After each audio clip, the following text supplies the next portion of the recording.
اچھے پڑھنے والے بچے ہیں تو ان پر نظر کرنے کی ضرورت نہیں، وہ تو پڑھنے والا ہے. جو نہیں پڑھتا اس پر نظر 24 گھنٹے رہے، مطلب جب تک کلاس میں رہتا ہے اس وقت تک نظر اس پر رہنا چاہیے، ہر 2 منٹ پر نظر ہونی چاہیے. تب جا کر بچہ معلوم کر لیتے کہ میرے پر نظر رکھے ہوئے ہے، مجھے تو پڑھنا ہی ہے، وہ پڑھنا شروع کر دے. تو اس طرح سب سے پہلے کلاس کا کنٹرول ہونا چاہیے، کلاس قابو میں رکھنا چاہیے، پہلی بات. دوسری بات، بچوں کو جو سبق یاد کروانا ہے ہم کیا کرتے ہیں، یہاں سے یہاں تک یاد کر کے آؤ.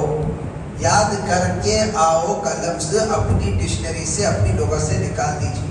یاد کر کے آؤ نہیں، جو کچھ یاد کروانا ہے استاد ہی یاد کروانا ہے، بچے یاد کرنا نہیں ہے. یاد کرانا استاد کا کام ہے، یاد کرنا طلبا کا کام ہے. میں بچوں کو جب پڑھاتا ہوں رٹا دیتا ہوں یہ الفاظ.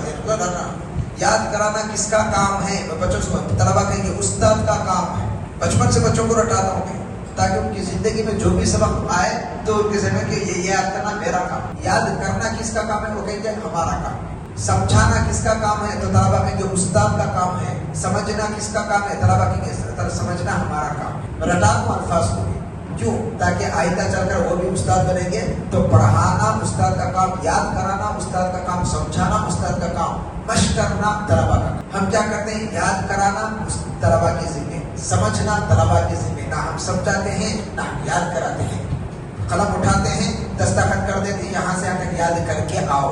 جسے پڑھنا آتا ہے تو یاد کر کے آئے گا، جسے پڑھنا ہی نہیں آتا وہ کیسے یاد کرے گا.